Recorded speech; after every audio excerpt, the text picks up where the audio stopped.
Алты бақан селкинчек, алам кезіп термелет. Гүлчөрөдөй жигиттер күнгө чейин серпилет. Айчүрөктөй селкилер айга чейин серпилет. Добуштуулар таймашат, добуш менен иргилет. Санжырада селкинчек санжыргасын эл билет. Иш күндөрү 16-15 тарта биз менен болуңуздар.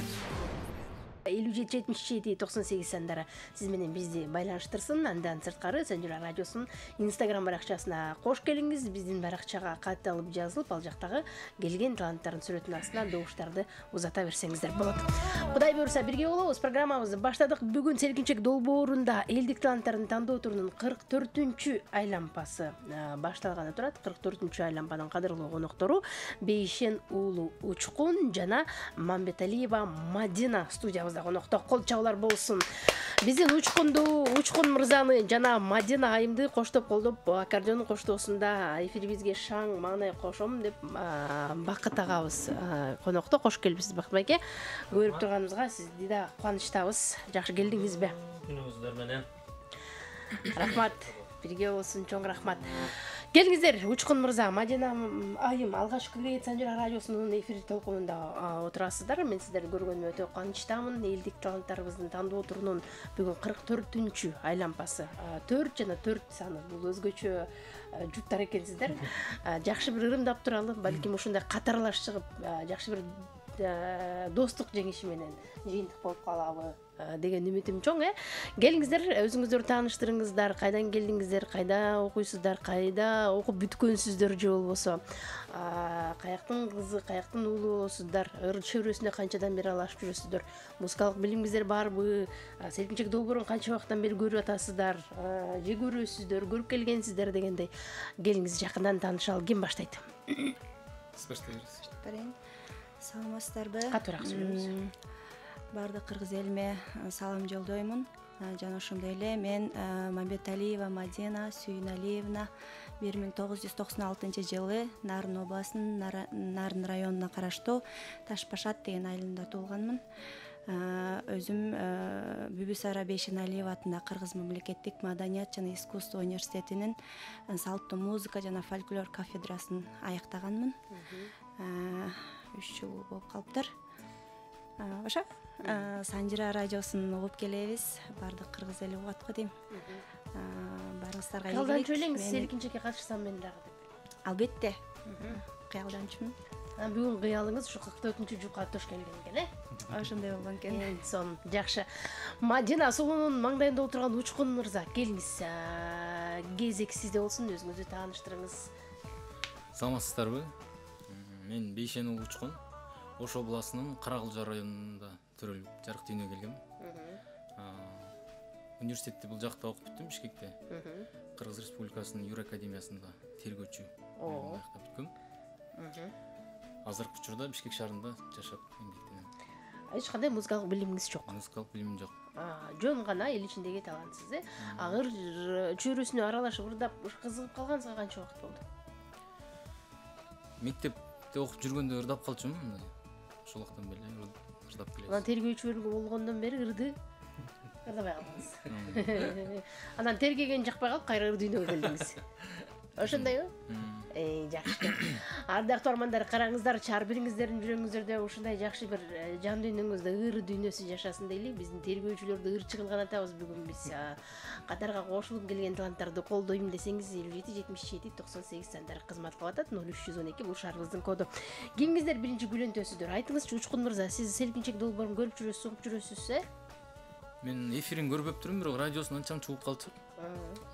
Кыздын 40 чачулуу дейт сизден. Уштай берсек кыздан. Мадина башка берсин. Селкинчекти күлөп береби десем, күлөбөйт окшойт. Өзүм күлөйүн. Тергөөчүлүк баягы эмес, эме кылып ийип атат да, кызматын пайдаланып ийип атат. Кандай дейсиз Мадина, кайсыл ыр менен баштайсыз? Зар болдум деген жакшынакай чыгарма менен баштап берейин. Баракет.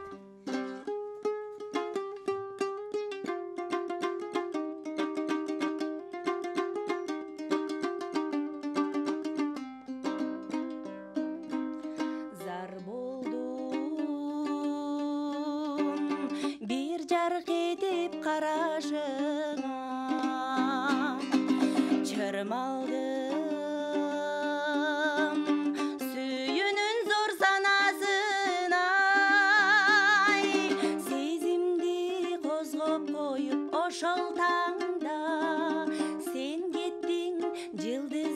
жүздөрдүн арасына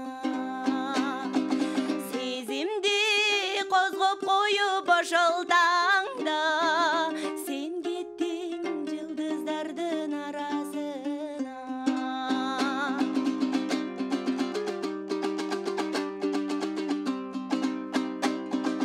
жый албай ошол таңда мен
Баракелди, азаматсыз колчоолор сизге. Биздин Мадина башталганда эле зар болдум дейт. Учкун мырза көрдүңүзбү? Чыгармачылардан бир кандай келет? Кезек сизде, тергөөчүлөр кантип жооп берет дейт. Кандай жооп бересиз? Тергөөчүлөр биз Тимик Башакеевдин ак көйнөгүн кийип келдигени менен жооп берели. Ак көйнөк кийип келет десем, жашыл көйнөк кийип келиптир. Сиз акыл белестетип отурдуңуз азыр эми. Мен акты элестетип келиптим да. Келиңиз анда угалычы.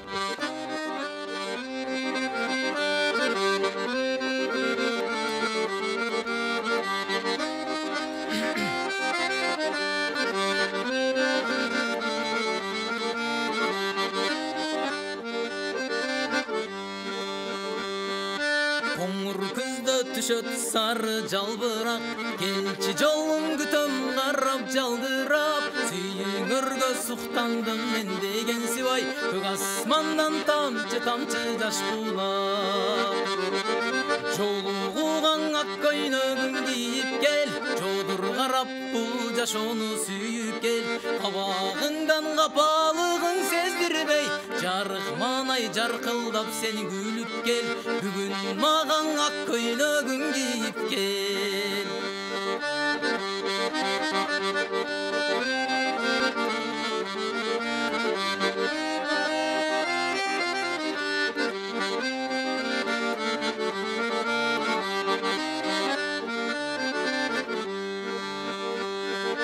Сени күттү зор бакыттын дал өзү, сени күттү ак сүйүүнүн өзөгү. Алан сайын сендик сезим арзылып, сага болгон махабатым күчөдү. Жолугуган ак көйнөгүн кийип кел, жодур карап бул жашоону сүйүп кел. Кабагыңдан капалыгың сездирбей, жарык маанай жаркылдап сени күлүп кел.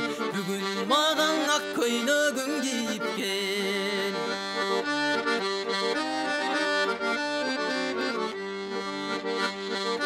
Батыраак кел күзгү жанга карабай, басалы бул эски бактың аралай.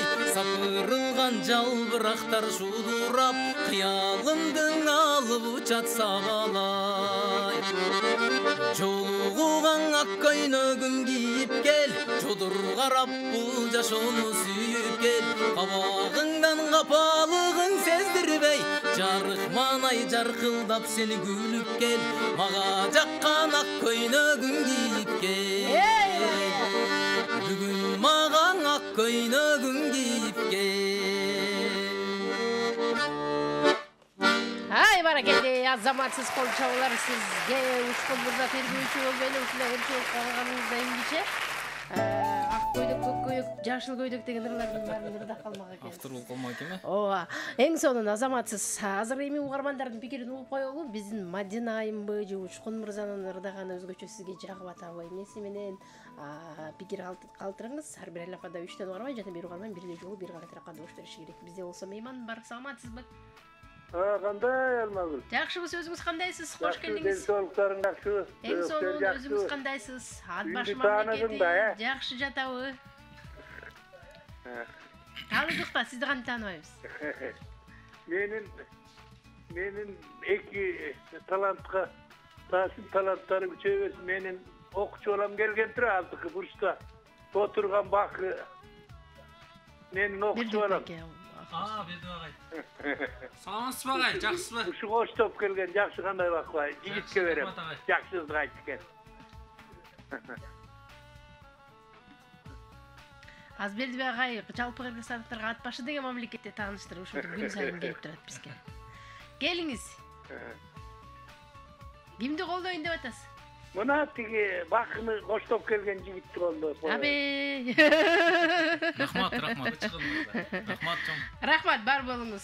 Бул сиздин тандооңуз албетте. Рахмат айтамын, добушуңузду Учкун мырзага каттап койдум. 57-77-98-0312 кийинки мейманым бар. Саламатсызбы? Десем акыркысында 0266 абонент алса бетиңиз 30-02-66 кайра байланышыңыз. Саламатсызбы? Саламатсызбы. Эң сонун өзүңүз кандайсыз?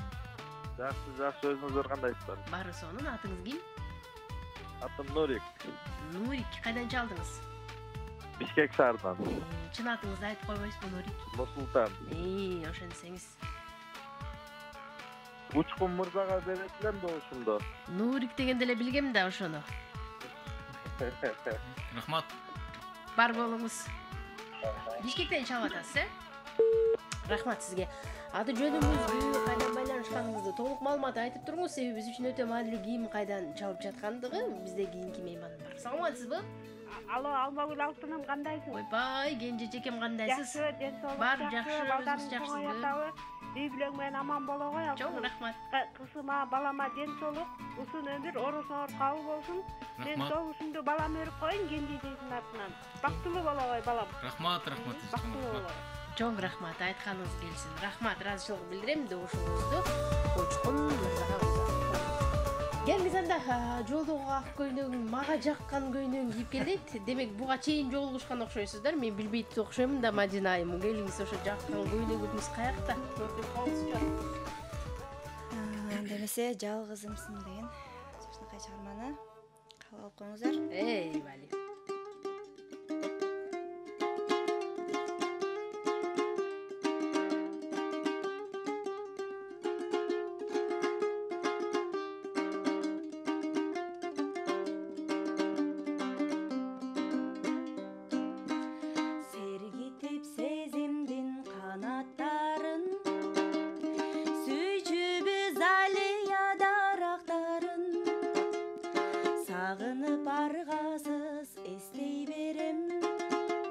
Сан жылдыз ажарың талашканын, саргайтып өткөндүн барактарын, сан күндү сен жок деп жаратпадың, сымбатым сыныма жарашканын, сыздатып жүрөктү канатпагың, жалгызымсың, жалгызыңмын,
жалгызымсың. Эй, баракелди, азаматсыз колчолор сизде. Мамбеталиева Мадина сулууна кароосунда жалгызымсың деген сонун керемет чыгармадан кийин биз угарман көрөрмандарга кезек беребиз. 57-77-98 элдик таланттар тандоо турунун 44-чү айлампасы уланып жатат. Ардактуу угармандар, эсиңиздерге салып коелу, жалпы 80дей жуп биздин тандоо турубуздан өтөт. 80-ин ичинен 40 жуп кийинки айлампага, кийинки турга аттанат. 40-тын ичинен 20сы жарым финалга, 20дан 10 финалга аттанат. 10 жуптун ичинен эң көп упай топтоп жана эң жакшы ырдаган 5 гана жуп супер финалга аттанмакчы. Супер финалдан соң биринчи, экинчи, үчүнчү орун үчүн атайын жыйынтык чыгат. Ал жыйынтык Санжира радиосунун жыл жыйынтоочу концертинде белгилүү болот. Концерт Кудай буйрса жылдын аягында, ноябрь айында Токтогул Сатылганов атындагы улуттук филармонияда боло турчу жыл жыйынтоочу концертте белгилүү болот. Селтинчек долбоорунун 2023-жылдын эсебинен элдик таланттардын жеңүүчүсү ким болду? Аны сиз аныктап бересиз. Ошондуктан күн сайын көрүп келген таланттарга колдоо көрсөтүңүздөр. Мейманым бар, саламатсызбы? Алло. Саламатсыздарбы? Кош келдиңиз. Кош келдик. Кутман кечиңиздер менен. Оразаңыздар кабыл болсун. Чоң рахмат, бирге болсун. Мен Бишкектен чалып жатам. Аттым Санжира. Добушум жигитке. Жакшырбай экен. Бар болуңуз Санжира, өзгөчө ысымыңыз бар экен, келип туруңуз. Рахмат айтам. Менде мейман бар. Саламатсызбы? Алакаде салмагыр. Казбек мырза, кош келдиңиз. Рахмат. Анан жакшыбы? Ой, азаматсыз, чийиттик кыласыз. Каттап койдум. Сизге да ийгилик каалайбыз, Мадина сууга. Эң угарманыбыз бар. Саламатсызбы? Алло, саламатсыздарбы? Эң сонун сөзүңүз кандайсыз? Алло. О, угатам. Саламатсызбы?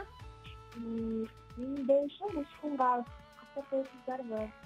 Атыңыз ким эле? Атым Нургүл. Кайдан чалдыңыз? Ош шаарынан. Ош шаарынан.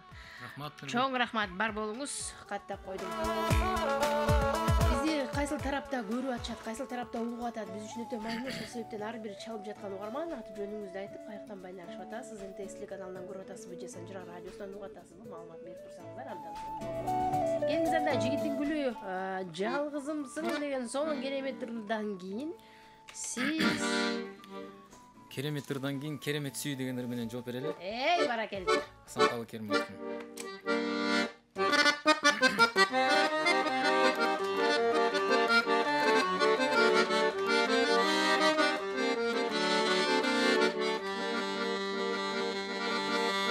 Көрүндүң ай көзгө илине, караба жал тигиле, кет алгыс кылып байладың. Керемет асүйү жибине.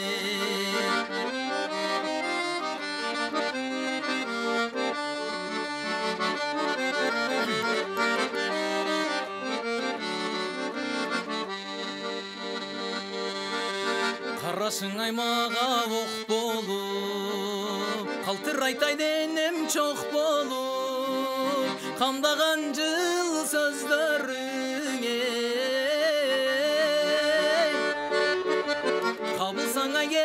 Кабылсаң ай кетте чок болуп.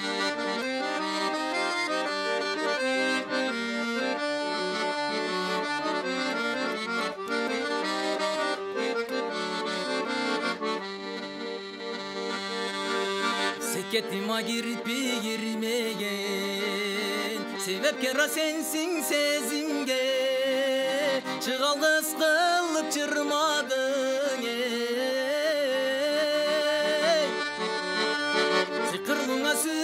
Сыйкырлуңа сүйү жибине, чыгалгыс кылып чырмадың.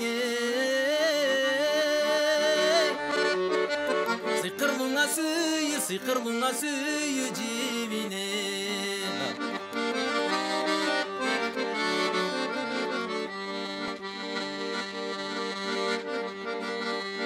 Толуду да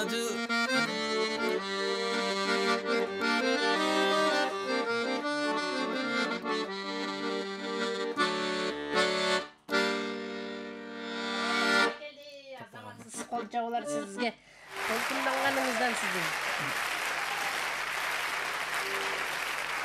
Кет алгыс кылып жырмадың керемет сүйүү жүйүнө деген койдон эле жигиттин калган сөздөрүнүн баары оюнан учуп кетмекчи. Деп. Жакшы. Келгиз эми пикирлерди угалы угармандардын 77-98 мейманыбыз бар. Саламатсызбы? Саламатсызбы? Жакшыбы, өзүңүз кандайсыз? Мен добушумду жигит көрүп койн элем эле. Атыңыз ким эле сиздин? Раяна. Раяна кайдан чалдыңыз? Оштон. Оштон. Көрүп атасыз бизде? Ооба, телевизордон көрдүм. Ой, азаматсыз. Мен ойлоп атпайм, радиодон эле көрүп аткан го деп. Рахмат сизге, мейман бар. Саламатсызбы? Саламатчылык алмагүл. Жакшысызбы, кандайсыз? Кутманды кечиң. Рахмат. Кызыл туудан Айчүрөк эжең. Айчүрөк эжең көрүнбөй кеттиңиз көптөн бери. Ошо чалсам эле ала албай атам, ала албай атат. Баары жакшыбы? Жакшы, эң жакшы. Ден соолук жакшы, Кудай буйрса. Кызым менен уулума ден соолук, кармачылык тилейм. Ушинтип жашынакай үндөрү бар экен, ырдап жүрө беришсин. Добушум кызыма. Бүгүн мен уулумдун туулган күнү болуп атты эле, анан жакшы ырдап атышат, аябай сүйүнүп, кубанып угуп атам. Рахмат. Бар болуңуз. Туулган күнүңүздөн куттуктайбыз, ден соолук каалайбыз. Рахмат. Кел чай ичип кеткиле. Баралы айтып коюңуз. Кызыл туу давай келгиле. Рахмат. Чоң рахмат. Аябай чын жүрөгүңүздөн чакырдыңыз, барат окшойт. Чакырып бара албай калсак оператор жейт. Биздин атыбыздан деп. Мейман бар, саламатсызбы? Саламатсызбы. Кош келдиңиз. Мен Бишкектен чалып атам. Жигитке добуш беребиз. Рахмат чоң. Чоң рахмат Гүлмира эжеке, добушуңузду каттап койдум. Учкун деген биздин таланттуу. Керемет сүйүүчү менен чыгалгыс кылып жырма албадыңбы дедик. Ошо баягы жерден эле анан элестетип кеттик. Эмне болдук билбейм, жигит толкунданып кетти. Келиңиз, кандай кыласыз анда сиз, Мадина? Сиздер анда эмесе таарынып коеюнчу, бир селкинчекте катуураак күлөбүзөкчү да болобу?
сага тарынгым келет мен сени сагынгым келет мен сага тарынгым келет Бали. Бара келди, кол чагылар сизге азаматсыз. Чын эле тарынгысы келип атканын билсеңиз болот, аябай тарынгым келет деп. Өтө баса белгилеген жерин эмне кылып тарынгыңыз жанагыда ак көйнөгүн кийип келбейсиңби ага жаккан жагат. Тарынгаңыз окшойт. 57-77-98 ардактуу тормандар байланышка чыгыңыз. Биздин Мадина жана Учкун Санжара радиосунун селкинчек долбоорунда алгачкы рет мейманда экенсиңизге салайын. Ошондуктан жакшылап колдоп, жакшы сөзүңүздү, пикириңизди аябаңыздар. Мейманым бар байланышта, саламатсызбы? Алло. Хош келдиңиз. Саламатсыздарбы? Саламатсызбы, кандайсыз? Алматыңыз кандай? Жакшымын, өзүңүз кандайсыз? Бүгүн да жакшы ырчылар келиптир. Мен Токтогул районунан Бишкекте жашайм. Атым Райла. Мен чоң жигитке добуш берип коюнчу алмадым. Жигитке добуш. Рахмат силерге. Бар болуңуз. Райла жеке рахмат айтам. Добушуңузду жигиттин өзү узатып койдум. Мейман бар кийинкиси. Саламатсызбы? Алло, Алмагүл, саламатсыңбы? Жакшыбыз, өзүңүз кандайсыз? Ден соолук жакшыбы? Бар жакшы, кош келдиңиз. Мен Жидегүл апаң баягы эле. Жидегүл апамдай болобу келиңиз. Мен ошол азыр аябай эки жакка тең мындай күнөөкөр болгондой болуп атам да, анткени эки кудам болсо экөө бирөө Кара Кулжага кызым кеткен, кызымдын жеринен уулум келинчек алганда. Анан мага кыздар сураса тууган чыгабыз да негизи эле. Анан кийин эми баары бир кызым баягы эми чыккан кыздан тышкары деп коебу. Анан эми келинимден ысык чай ичишим керек да. Мен ошон үчүн ушу кызыма берейин. Ай, азаматсыз. Ата чай ичпей калып жүрбөйүн. Ооба да, туура айтасыз. Бар болуңуз, чоң рахмат. Добушуңузду каттап койдум Мадина Сууга. Турмуз дейин дагы бир угарманыбызды каттап коелу. Саламатсызбы? Саламатчылык кандайсың, Алмагүл? Жакшыбыз, өзүңүз кандайсыз? Ден соолук жакшыбы? Баары сонун, келиңиз. Бүгүнкү Айдай апам, ооба. Келиңиз Айдай апа. Бүгүнкү ырчылар андан сонун экен го. Кыйбайм го балам. Өзүм төшөктө жатам, мен бир бетим өпсөң, бир бетиң калып атат, кандай эле кылалы көз. Сиз ушинтсеңиз, мен кандай эле кылам, айтсаңыз. Эми бир берип кой деп айланайын. Экөөтөң эле сонун ырдайт экен, элжиретип, жүрөктү урутуп. Жүрөктү урутуп, Макул, эки талантка бирден упай каттап коеюн, Рахмат, экөөтөң алгалай берсин, Кудай ден соолук берип, багын ачсын айланайын. Айтканыңыз. Рахмат кызым. Алтын кызым, Жакшып кетиңиз. Оорубаңыз, ден соолук каалайбыз сизге. Добушуңузду каттап койдум Учкунга жана Мадинага бирден. Сиз баштаганда эле ооруп атам десеңиз да биз кантип жок дейбиз. Жок дегенде көңүлүңүздү көтөрүп макул бололу деп добуштарды каттап койдук эки тарапка бирден упай. Шартты бузбайбыз, ардактуу бармандар, эрежени бузбайбыз. Бир угарман бир эле жол, бир эле тарапка добуш бериш керек программанын шарты боюнча. Кийинки угармандарга андай мүмкүнчүлүк жок. Эми Кыргызстанда мыйзамды буза берсе болот деп эле кыла берген болбойт да. Жок дегенде биз мыйзам бузбайлы. Келиңиздер анда уланталы. Кезек кайрадан Учкун мырзада. Кандай кыласыз? Мен сени сагынгым келет, мен сага тарынгым келет деди. Биз анда Мадинаны гүлгө теңеп, гүлдөр гүлгө арзу айтып ачылат деп. Бара келе. Жазалы.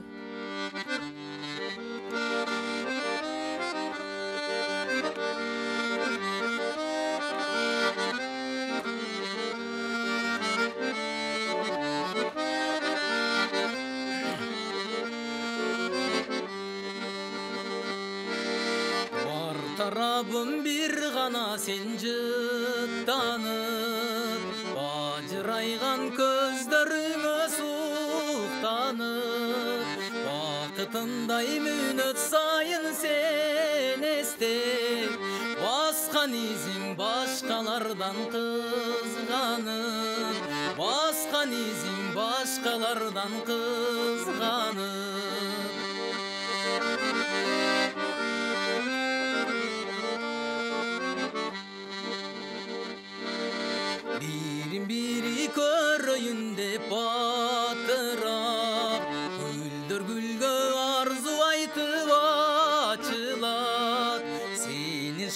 кушар кыратмаңсы якту шайыр күлкүң уксан жаркын жазылат шайыр күлкүң уксан жаркын жазылат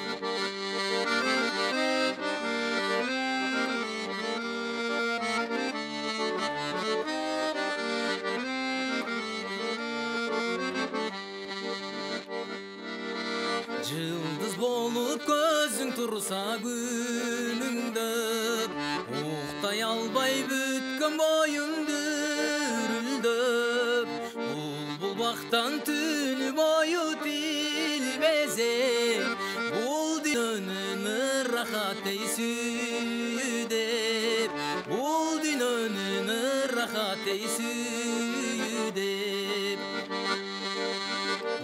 Бул бактан түнү бою тилбезе бул дүйнөнүн ырахат эй сүйүдеп бул дүйнөнүн ырахат эй сүйүдеп Эй, баракелди, кол чабуулар сизге азаматсыз. Гүлдөр гүлгө арзуу айтып ачылат деген сонун жакшы чыгарма менен биз Мадинаны жоошутуп атабыз. Таарынба, сагынба, баары жакшы болот. Бул дүйнөнүн ырахаты бул сүйүү да деген саптар менен Учкун мырза аракет кылды. Азыр эми биз ормандардын пикирин угуп коюшсок. Мейманыбыз бар. Саламатсызбы? Алло. Кош келдиңиз. Саламатсызбы? Саламатсызбы? Жакшы кетет программага. Даярдалыптыр.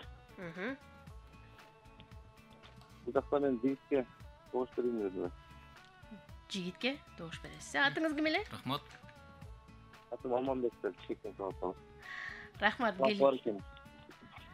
Бар болуңуз Саламбек добушуңузду каттап койдум. Байланышкан үчүн сизге ыраазычылык билдирем. 77-97 кийинки мейманым бар. Кабыл алайын. Саламатсызбы? Саламатсызбы? О, кандайсыз? Кош келдиңиз. Кандай? Бар жакшы. Жакшы. Кутмандуу кечиңер менен. Рахмат, бирге болсун. Мен Бишкектен чалып жатам. Айтпе жеңмин. Бүгүн дагы жакшы жаш таланттар келиптир. Чыгармачылык ийгилик каалайм экөөнө тең. Мен добушумду балама берейин. Балам жакшы үнүң бар экен. Сүрдөнбөй кенен ырда. Кызыма да ийгилик каалайм. Аккордеон тарткан балага да ийгилик каалайм. Алмагүл өзүңө ден соолук, үй бүлөң менен бактылуу болгой. Чоң рахмат. Дайыма ушинтип жаркылдап биздин маанайыбызды көтөрүп аман болгула. Рахмат, айтканыңыз келсин, бар болуңуз. Элдик таланттар алгачкы ирет эфирде отурганын эсиңизге салайын, ардактар. Андыктан бул нерсени түшүнүү менен элдик таланттарды колдоп бериңиздер, пикириңизди айтыңыз, каалоо тилегиңизди айтыңыз. Алгачкы баягы элдин арасында чыгып аткан бир эң алгачкы кадамдардан десем болот, Балким сиздер колдооңуздар жакшы болгон болсо, келечекте кыргыз маданиятыбызга кызмат кылып калышы дагы толук мүмкүн биздин таланттар. Саламатсызбы? Саламатсызбы? Кош келдиңиз. Рахмат, өзүңүздөр менен кандайсыздар? Бар жакшы, атыңыз ким эле? Нарынкөл атым, Токмоктон чалып атам. Бул жаштарга ийгилик каалайм, өркүндөй беришин, өсө беришин. Мен чоң кызга берип койду элем Мадинага болосунду. Өркүндөй бергиле. Рахмат. Өсө берсин. Рахмат. Кайдан чалдым дедиңиз? Токмоктон чалдым. Токмоктон, Ар дайым көрүп турасызбы бизди? Көрүп турам. Азамат. Жакшы, аябай жакшы таланттар өсө берсин. Айтканыңыз келсин. Чоң рахмат, ыраазычылык билдирем. Келип туруңуз, добушуңузду каттап койдум. Келиңиз анда. Кезек эми кайрадан Мадина сулууда. Кандай чыгарма менен улантасыз? Биздин Учкун мырзанын жакшылыгына. Зарыкканда деген азыркы жаңы чыгып келе жаткан Аскат Жетиген ырынан кабыл алып коюңуздар.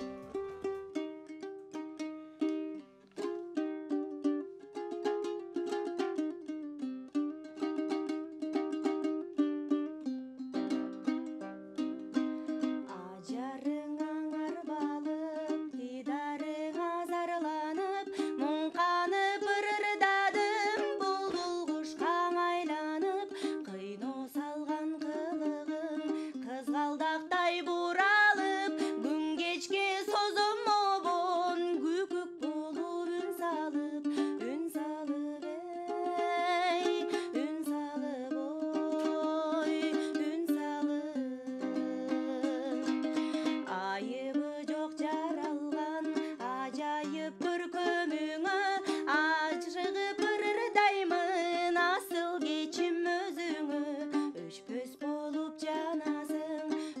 айсымал жүрөгүмө өзүң гана болсоң дейм өмүрлөшүм өмүрдөң ай өмүрдөң ой өмүрдөң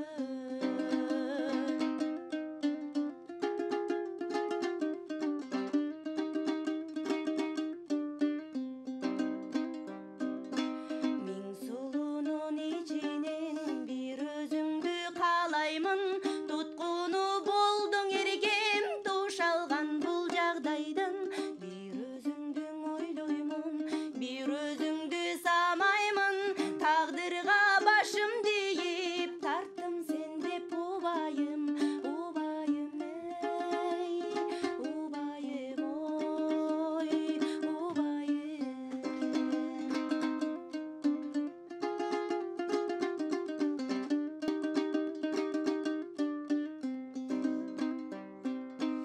алдыман чыга калсаң айсымал түндө жаркып арзым күчөгөн сайын ал улойт сага тартып күлмүңдөп чыга келсең күндөй жаркып таңдагы сузатат бүткөн боюң сулуулугуң андагың эй андагың ой андагың Эди. караның азар болуп кайгырсам кубансам да мен жалгыз өзүң деңсем келсең деп кучагыма сагынсаң ар күн сайын саргайтып сарсанада арманга тунчуктурбай алганым болчу жанымда эй жанымдаң ой жанымдаң эй жанымдаң ой жанымдаң Баракелде. Азаматсыз кол чоңлар сизге.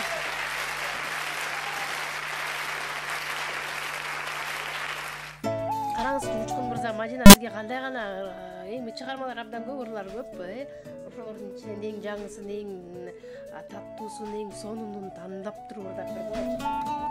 Аталышы да өзгөчө зарыкканда дейт. Азыр угармандардын пикирин угалы, Мамбеталиева Мадинанын жакшырына пикир айтып, калып тилеңиз айтып, добушуңузду узатыңыз. Мейманым бар. Саламатсызбы? Алло, О, кош келдиңиз. Ибадат эжекем кандайсыз? жакшы, Алмагүл. Көрүшкөндүгүбүз үчүн абдан курсантмын. Рахмат, келиңиз Күнүгө күтүп турам.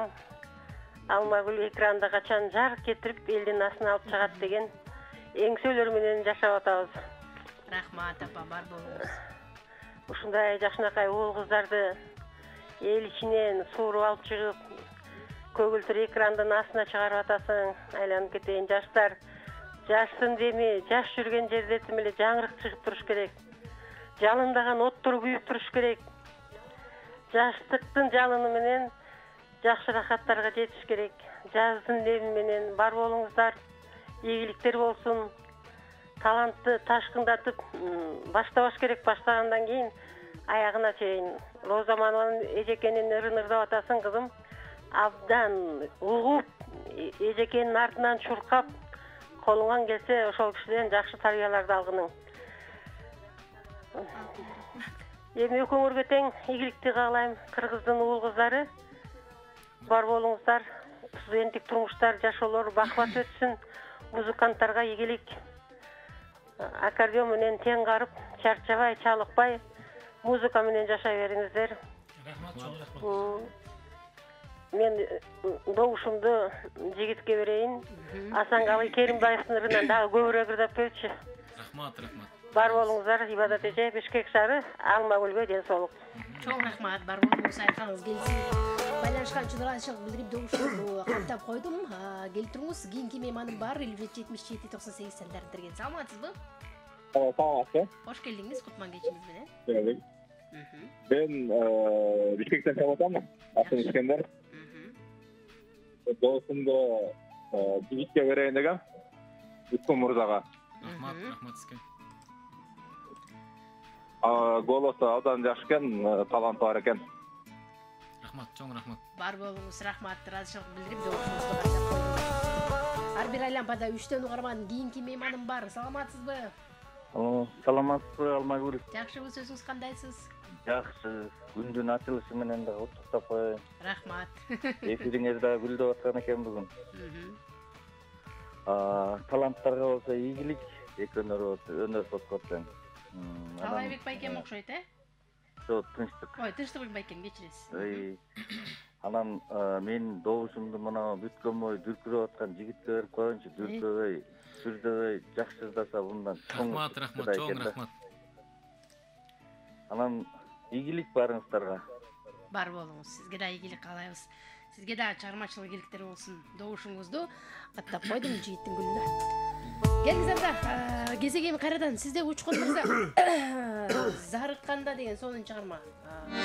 Сонун сөздөрү менен сизге арналды. Анда сиз эмне кыласыз? Мен анда Түгөлбай Колдоштун Досторго деген чыгармасымен жооп берип коеюн. Түмөнбай, Түмөнбай Колдоштун.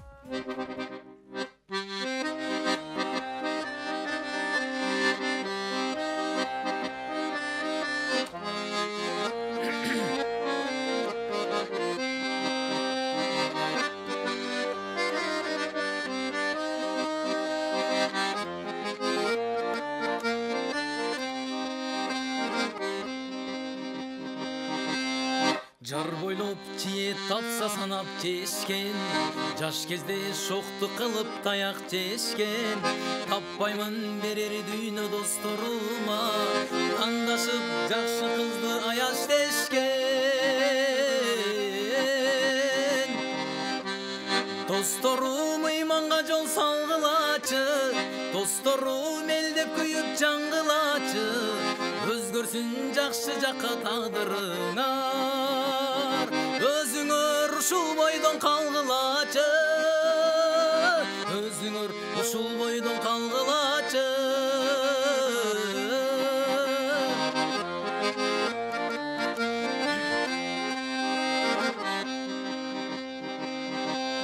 Сүрүшкөн күлүк болсом жарыштагы, таптаган саяп керим алыстагы, сезилет силер менен чечилчүдөй, досторум турмушумдун табышмагы. Досторум ыйманга жол салгылачы, досторум элдеп күйүп жаңгылачы, өзгөрсүн жакшы жакка тагдырыңар. Өзүңөр ушул бойдон калгылачы, өзүңөр ушул бойдон калгылачы.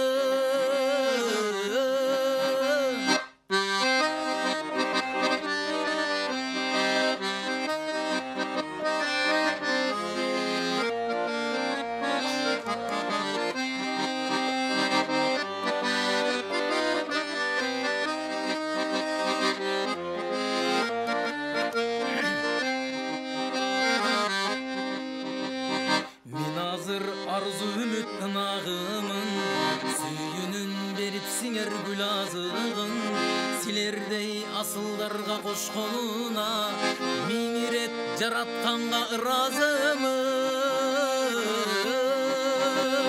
Dostorum ыйманга жол салгылачы, достоrum элдеп күйүп жаңгылачы, өзгөрсүн жакшы жакка тагдырыңар. Өзүңөр ушул бойдон калгылачы, өзүңөр ушул бойдон калгылачы. Досторум ыйманга жол салгылачы, досторум элдеп күйүп жаңгылачы, өзгөрсүн жакшы жакка тагдырыңар. Өзүңөр жапжаш бойдон калгылачы, өзүңөр ушул бойдон калгылачы. Өзүңөр ушул бойдон калгылачы.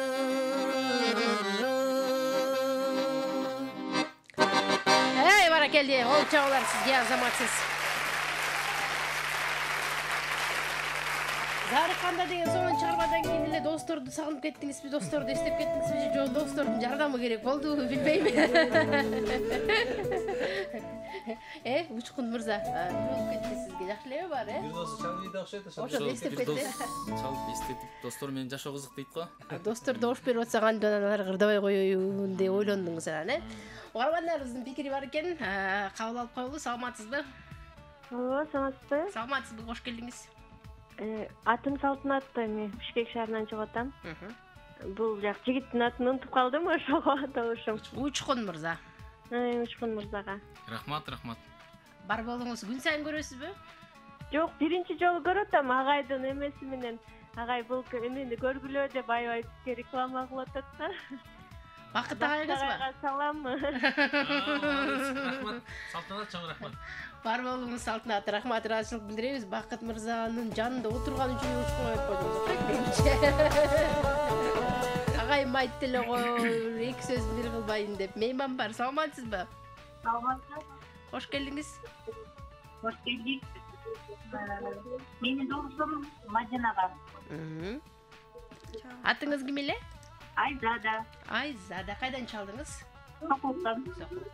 Бар болуңуз, рахмат айтабыз. Мадина эмкисинде Бакыт байкени эчтегенсиңиз көрүсүзбү? Жакшы жардамалап, анан добуштарыбыз көп болчудай окшойт. Мейман бар кийинкиси. Саламатсызбы? Саламатсыңарбы? Кандайсыз? Кутман кечиңиз менен? Бирге болсун. Рахмат. Мен оштон чыгып атам, атым Эрмек. Эрмек мырза, келиңиз. Жакшы, селкинчек аябай жакшы күйлөнүүдө жакшырчылар келиптир. Жалаң биздин күйөрмандар мына 50 жаштан жогору жактар окшойт. Жалаң жаштардан добуш бербейт го эч ким.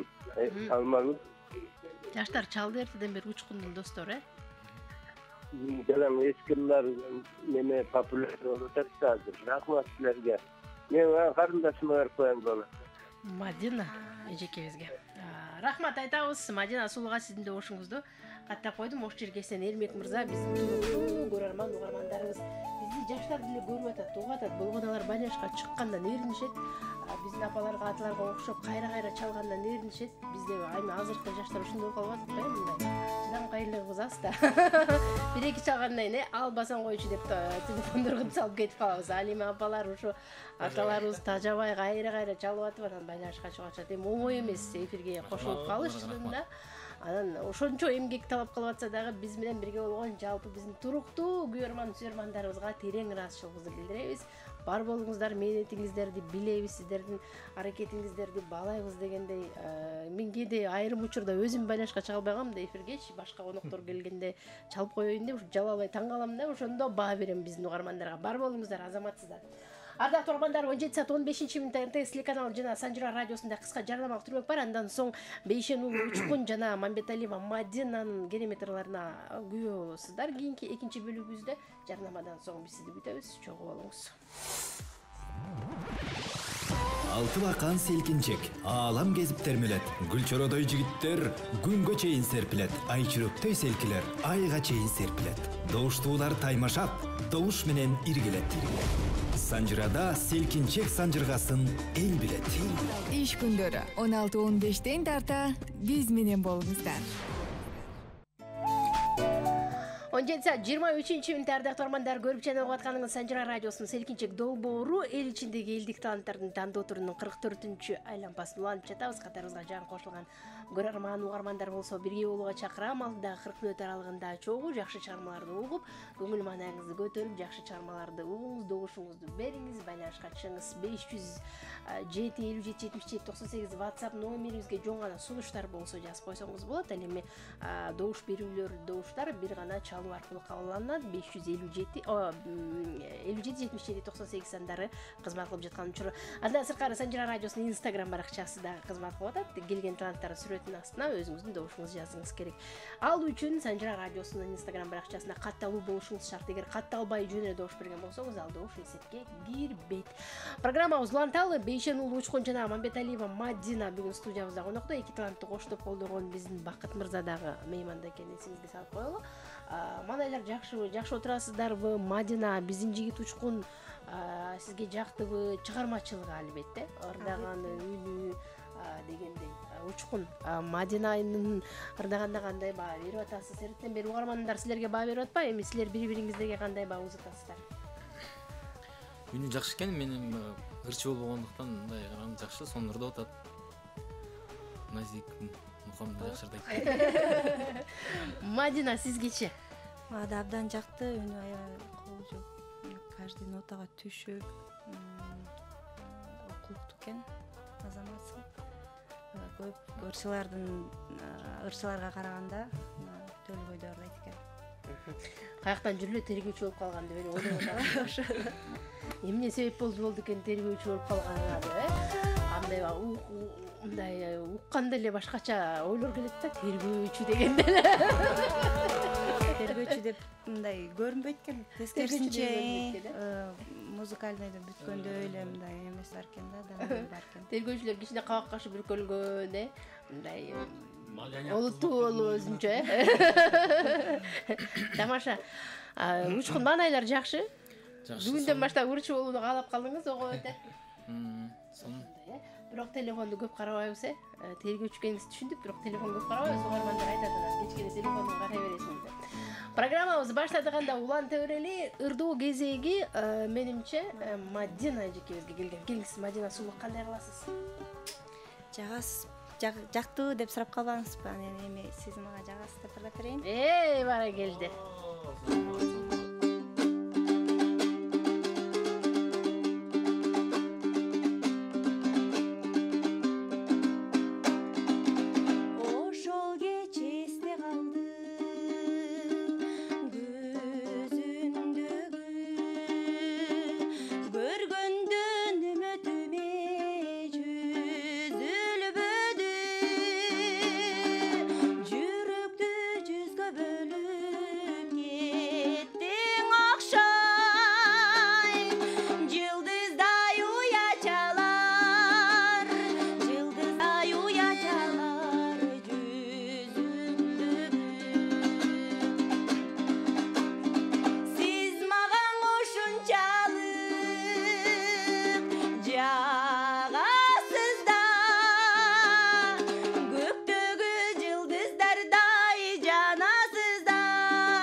келди, азаматсыз кол чабуулар сизге.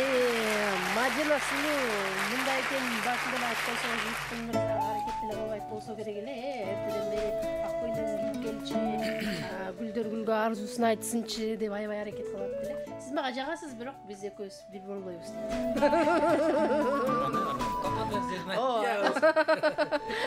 Ошону башында эле ырдайын деп, бирок сени байкап көрөйүн дегем деди. Угарманыбыз бар, кабыл алалы. Саламатсызбы? Саламатсызбы? Жакшыбыз, өзүңүз кандайсыз? Кутман кечиңиз менен. Мен жигитке беретем. Атыңыз ким эле? Сүйүмкан. Сүйүмкан эчекке кайдан чалдыңыз? Таластан болом. Таластай болобу? Кайсыл жеринен чалып атасыз, көрүп атасыз бизди? Радиодон угуп атам. Радиодон, Бар болуңуз, чоң рахмат, ыраазычылык айтам. Талас Чемпесиндеги Санжира радиосунун жалпы угармандарында ийгилик болсун. 24 саат бою бизди угуңуз, керемет ырлар, мыкты долбоорлор бергана сиздер үчүн. Мейман бар, саламатсызбы? Саламатчылык. Кош келдиңиз. Саламатсызбы? Мен мына Учкун деген мырзага добуш берейин дедим эле. Сиз кайдан чалдыңыз? Сиз кайсыл тергөөчүсүз, ошону айтып коюңузчу. Мен Бишкектен чалып атам. Атыңыз ким? Кумарбек. Оштон апам да келди де. Оштон апам да келди. Бешекеевичтин токтогулга кетесиңби деген ырдап берип койсунчу. Кандай дейсиз? Сыймык Бешекеевичтин токтогулга кетесиңби деген ырын ырдап берип койсунчу Учкун мырза. Апам оштон келди. Дебейсиңби? Айттыңыз, теңиз дебейсиңби деп айтып атат ар жакта. Жок, бул жакта апам дагы ошол Учкун мырзага добуш берип атат жанында отуруп. Апаңызга салам айтыңыз. Аты ким эле? Гүлсара. Гүлсара апа, бар болуңуз, ден соолукта болуңуз. Мындан кийин өзүңүз да чалып туруңуз, Рахмат. Сизге рахмат. Бар болуңуз, добушуңузду каттап коюңуз. Кийинки мейманыбыз бар. Саламатсызбы? Саламатсызбы? Жакшыбыз, өзүңүз кандайсыз? Санжира радиосу экен. Ооба, айтабыз. Алмагы эле талам алып келсиз. Рахмат. Рахмат. Мен добушум мына мырзанын аты ким экен? Учкун. Учкун мырза жакшы деп атат. Добушум мырзага. Рахмат. Сиздин атыңыз? Менин атым Асылбек. Асылбек. Кайдан чалдыңыз? Нарындан чалып атам. Нарындай болобу. Бар болуңуз, рахмат. Добушуңузду каттап койдуңуз. Азырынча дал ушундай добуштар. Учкун мырза, маанаңызды түшүрбөңүз, сиз мага жагасыз, бирок аттың бирге болбойбуз дейт. Бирге болбойбуз деген жери. Эмне дейсиң? Чатак болду да. Болбой аракет кыла бериңиз. Жок болуш керек. Жок болбосо жок болуш керек, Кыздар деген ушинтип кылыктанып турат кээде. Анда кезек сизде. Баягы жерден не болуп кеттиңиз?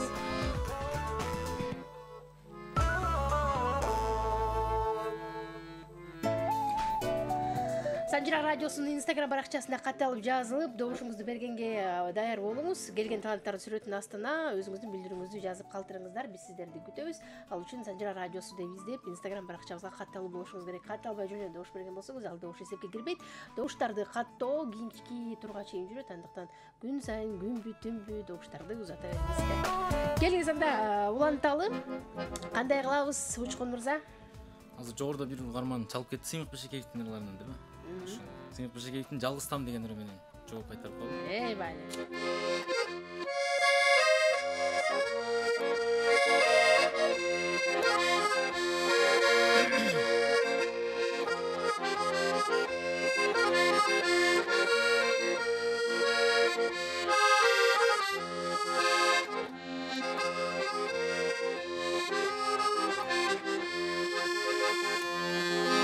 Толук кез жайдын ысыгы аптап, күн кирди айыл караңгы каптап, ышкырык күлкү шаңдыр менен боз балдар жүрөт-ай көчөнү таптап. Айыл этегинде жалгыздан турат, шардык кыз келген көңүлдү бурат. Кантип чакырып таанышсам экен, канткенде билип ал сезимим туят.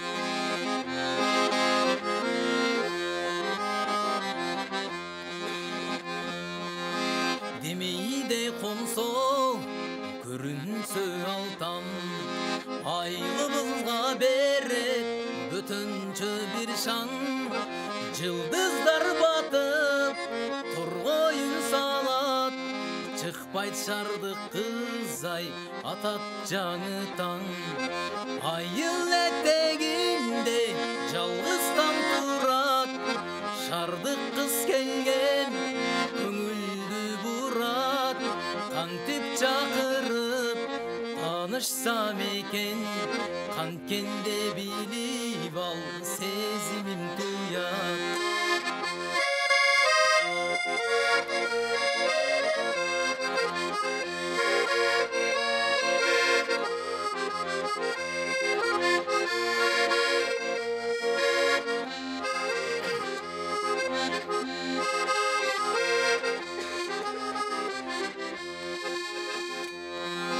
бири бизден тымызын кызгана беребиз а бирок эч кимибиз канча элекпиз жылдыздар батып торгойун салат чыкпайт шардык кыз ай атат жаңы таң айыл этегинде жалгыз таң турат шардык кыз келген көңүлдү бурат кантип чакырып танышсам экен кайнеси билбесин билсе ал уят айыл этегинде жалгыз таң турат шардык кыз келген көңүлдү бурат кантип чакырып танышсам экен канткенде билип ал сезимим туят канткенде билип ал сезимим туят Эй, баракелди, азаматсыз кол чабуулар сизге. Айыл этегинде жалгыз тамга барасызбы, кош тамга барасызбы, кызылга барасызбы, көккө барасызбы, айырмасы жок. Мадина үчүн азыр баары бир болуп калды. Мадина, жан эле жоон айтып койгон сизге. Экөөбүз бир болбойбуз деп. Мейманыбыз бар, кабыл алалы. Саламатсызбы? Саламатчылык. Кош келдиңиз. Саламатсыңбы Алмагүл? Саламатсызбы? Кутман кечиңиз менен. Рахмат, өзүңдө ишиңде ийгиликтер боло берсин. Чоң рахмат. Мен бул селкинчегиң жакшы күйлөнүп жатат. Ушу келген жаштарга чыгармачылык ийгиликтерди каалар элем. Өзүм болсо МТСтен көрүп атам. Добушумду Мадинага берем. Станция Ивановкадан чалып атам. Атым Сайна апаңар боломун. Сайна апа бар болуңуз. Чалып туруңуз, өзүңөрдүн баарыңардын ишиңерге ийгиликтерди каалайм. Сизге да ийгиликтер болсун. Күн сайын күтөбүз, Дайыма көрөм, антта дайыма көрөм. Азаматсыз бар болуңуз, рахмат, ыраазычылык билдирем сизге. Добушуңузду Мадина Сулага каттап койдум. Кийинки угарман бар. Саламатсызбы? Алло. Келиңиз. Алло. Кутман кечиңиз менен. Алло, Алмагүл кандай каражан? О, жакшымын, өзүңүз кандайсыз? Каген апамдай болобу, келиңиз. Жакшы алсыным, кызым каражаным бей. Жакшынакай кыздар бар келипсиң, кыздар балдарды. Учкун сулуу жигиттер коем. Мен МТСтен көрүп атам, Какен апам. Какен апа бар болуңуз, ден соолукта болуңуз. Ар дайым келип туруңуз, ыраазычылык билдирем. Сиз чалганда апам чалганда эле өзүмдүн каражаным дегендер. Кийинки мейманым бар. Өзүңүз айткандай сулуу жигитке добушуңузду каттап койдум. Мейман бар. Саламатсызбы? Алло, саламатсызбы жан. Кош келдиңиз. Саламатсыздар, оразаңыздар кабыл болсун. Чоң рахмат. Мен радиону угуп аткам. Аябай жакшы издеп атышат. Мен добушумду Учкун байкеге бермекмин. Рахмат. Атыңыз ким? Атым Медет. Медет кайдан чалдыңыз? Көлдөн чалат. Чоң рахмат. Бар болуңуз. Учкун мырзанын жакындары, тааныштарынын аттары да өзгөчө экен. Мери, Санжара. Добуш бергендер бар, Тергөө кызматындагылар ушундай өзгөчө аттарды коет окшойт. Билбей калыш үчүнбү же эмне үчүн экенин билбейм, аттарыңар өзгөчө экен. Келиңиз анда, кандай кылалы? Айыл этегинде жалгыз тамга барып таанышып атат жигиттин гүлү. Мадина кандай ыр менен улантасыз? Жакшынакай жигит экен, жакшынакайымды ырдап берейинчи.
качан келесиң, ай качан келесиң. Эй, баракелде, азаматсыз кол чабуулар сизге. Жакшынакайым деген жакшы чыгарма. Мамбеталиева Мадина сулунун аткармасында жаңырды. Элдик таланттар тандоо турдун 44-чү айланпасы бизде байланышта мейман бар. Саламатсызбы? Саламатсыз. Жакшыбыз, кош келдиңиз. Бул мен Баткен, Бадам шаарынан. Мен Doğuşumda kızıma varım. Баткен обласы. Атым Жээнбек. Жээнбек мырза, НТС телеканалынан көрүп атасыз, Taşkaya Muğla, men közüm taşa taktağını radyodan eşittim. Radyodan. 5 yıldan 6 yıldan beri. Бар болуңуз. Баткен жергесин салам айтабыз. Sizge tunu verdir. Çok rahmat. Жаштарга молодец, рахмат. Рахмат сизге, бар болуңуз. Баткен жергесинде Кадам Жай районунда бизди тыңдап аткан жалпы Санжара радиосунун угармандарына терең ыраазычылык билдирели. Күн сайын сиздер үчүн кызмат кылууга даярбыз. Унаада болобу, үйдө болобу Санжара радиосун ар дайым уга жүрүңүздөр. Мейманыбыз бар. Саламатсызбы? Алло, саламатсызбы, анакыл кандай? Жакшыбыз, өзүңүз кандайсыз? Кош келдиңиз. Жакшы, чала албай ата араң алдым го, көп заңиш болуп атат. Келиңиз. Келдим, эки жакшы ырчылатып өттүрсөңөр, ден соолук каалайм, экөөнөн алмакмын. Сага да ден соолук каалайм, мен туушум жигитке берейин. Чикемден Гүлмира. Гүлмира жекебиз Чикемден. Чоң рахмат, бар болуңуз. Койдум мейман бар. Саламатсызбы? Саламатчылык. Мен кызым, дошум кызга комузду тертип, элеп коюп атат. Колу комузу менен кошо карысын, айдай бактылуу болсун, өзүн чакырып көгөрсүн. Бүт менде. Айтканыңыз келсин, чоң рахмат айтабыз. Дошуңузду Мадина сулууга каттап койдук. Сизде жакшынакайым жарык деп элесиң, качан келесиң, мындай ырды сизге эч ким арнабайт. Мадина, караңызчы кандай ыр менен жолуңуз атат. Кезек сизде. Биз Жолдубай Кайымовдун алгачкы сүй деген ыр менен жол берели.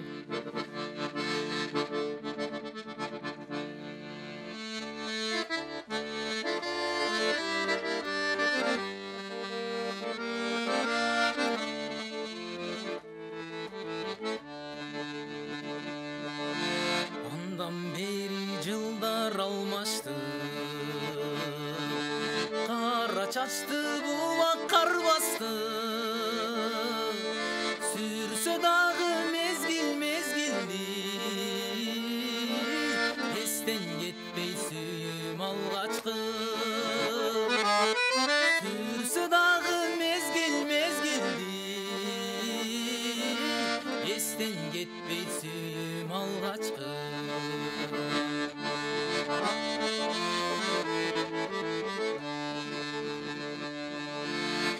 Çarpıldap bulut tünörü, ünsüz turduk sözler tügönü. Ters buruldun gözden caşırgıp, degenimde hoş bol tügölü. Ters buruldun gözden caşırgıp, degenimde hoş bol tügölü.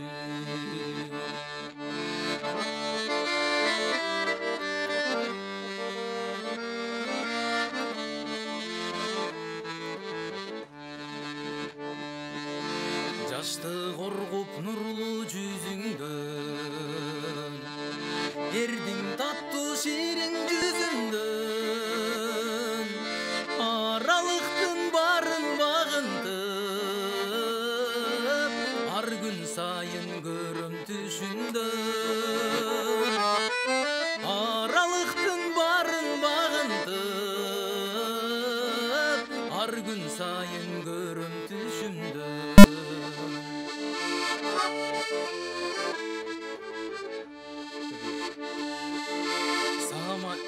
Sağmayın birge жүргөн күнүмдү, уксам деймин нази күнүңдү. Суйт колуң сурайм сунбагын, эми мага кызыл гүлүңдү.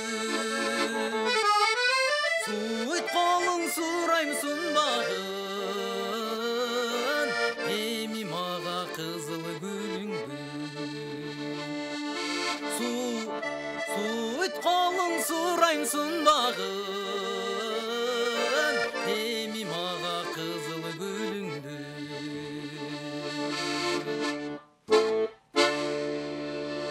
Бара келди азаматсыз кол чабуулар сизге.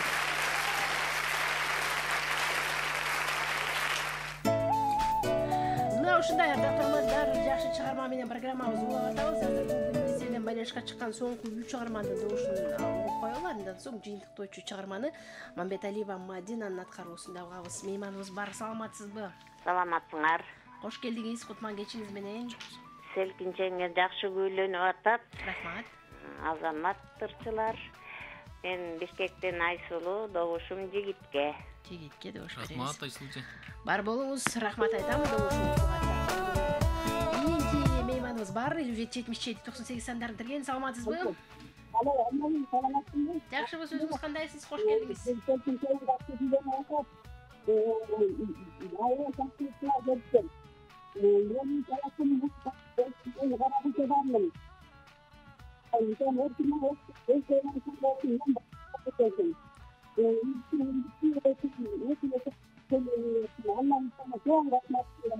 Добушуңуз кимге дедиңиз? Добушум кимге дедиңиз? Учкунга. Рахмат. Жакшы угулбай атты. Рахмат айтабыз сизге. Келип турсуңуз. Кийинки мейман бар. Саламатсызбы? Угатабыз. Саламат. Жакшысызбы? Жакшыбыз, өзүңүз жакшысызбы? Сураттарыбыз, биз голос берип коелу дегенбиз эжеке. Жакшы болот. Учкун деген мырзага, Учкун жакшы да экен аябай. Сизге жакшы бере. Рахмат. Атыңыз ким? Менин атым Мукамбек. Каяктан чалдыңыз? Рыбачиден чалып атам. Рахмат. Рахмат айтабыз. Келип туруңуз, байланышкан үчүн ыраазычылык билдиребиз. Келиңиз анда Мадина, жыйынтыктоочу сизден. Андан соң эмне кандай добуш болгонун жыйынтыктайт экенбиз. Аз гана убакыт калды. Салымкан деген чыгарманы берейин.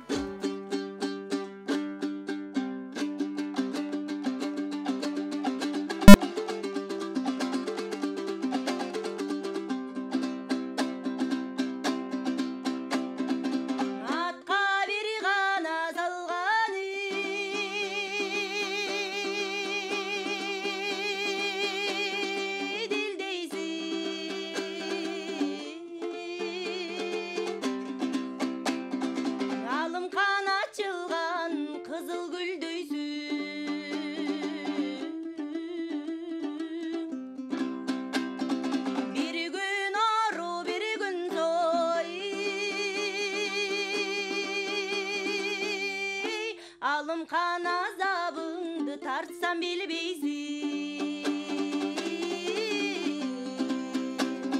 Бетегелүү майданым, апейлеле жакшы жайдарым, көлөкөлүү майданым.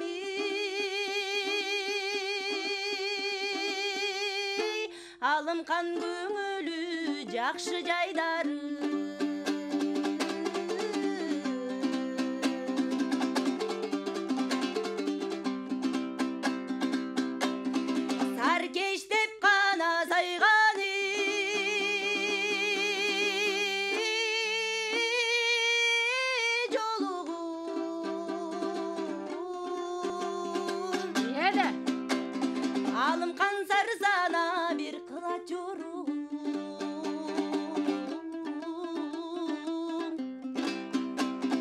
Көркөмдөп сайган жолугуң эй, Алымкан көп сана кылат жоругуң. Токтогул черткен жаш кыял, тыңдасаңа болой Алымкан. Акчайы жолук колго алып, абылгасаңа болой Алымкан. Аз күнчөлүк өмүрдө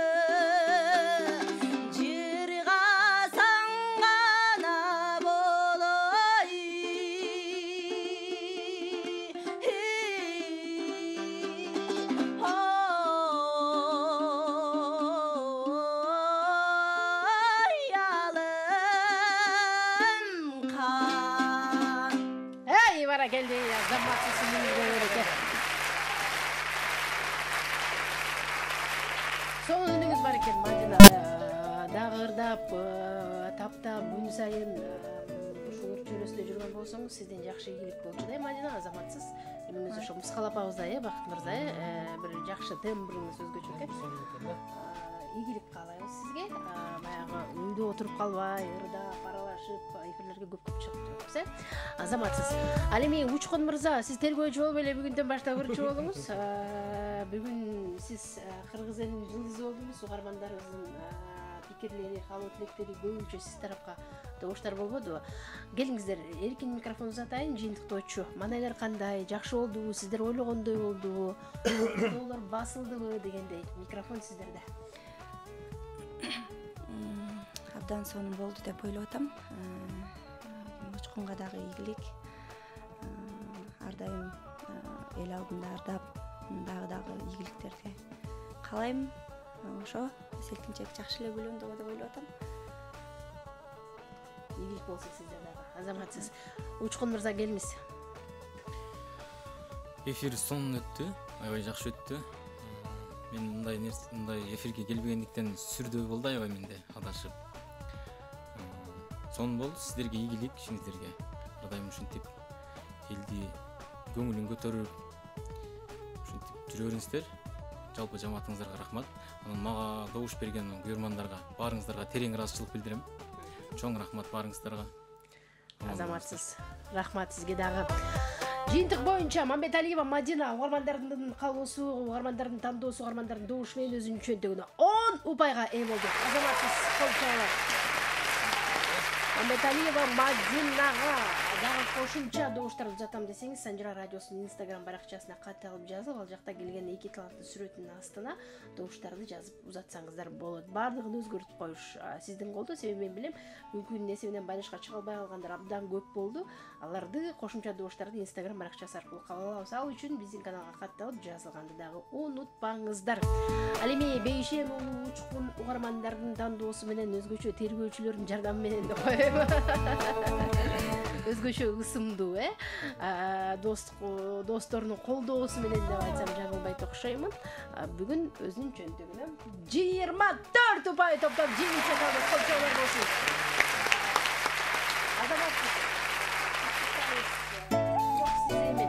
Кесибиңиздин бул жакта пайдасы тийди окшойт. Учурдан айтып кетейин, пайдаланып. Достор деп калдыңыз, достордон бир 2-3 эле чалды окшойт, мен үнүн тааныгымдан, тааныш. Анан учурдан пайдаланып айтып кетейин, Бакыт агайыма чоң рахмат, мени коштоп атайын. Убактысын бөлүп, мени бул жакка жаздырган, алып келгенде Бакыт агайым. Агайыма чоң рахмат, терең ыраазычылык билдирем. Рахмат, сизге да рахмат. Булактын баягы көзүн көрсөң эмне дейт? Ач дейт го, аны сыгарындай. Ушундай таланттардын баягы жолун ачып жүрө бериңиз Бакыт мырза. Сизге да рахмат айтабыз. Таланттар баягы шыгына шык, дем берип, эми эфирге келип ырдап ушунча элдин батасынан өткөн менимче рахат жок болсо керек биздин таланттар үчүн. Эң башкысы мына ошолор баталар кабыл болсун. Баары тамаша Учкун мырза, терикпеңиз, Тамаша ретинде айтып атпаймынбы? Ардактуу угармандар, мына ошентип селкинчек долбоордагы соңку мүнөттөрүнө келип жетти. Атым Алмагүл, сиздер менен бул күн эсебинен коштошом. Көргөнүңүз МТС болсо, укканыңыз Санжыра радиосу болсун. Эртең кайрадан эфирде окулан амандашканчакты жакшы туруңуздар. Алты бакан селкинчек, аалам кезип термелет. Гүлчородой жигиттер күнгө чейин серпилет. Айчүрөктөй селкилер айга чейин серпилет. Добуштуулар таймашат, добуш менен иргилет. Санжырада селкинчек санжыргасын эл билет. Иш күндөрү 16-15 тарта биз менен болуңуздар.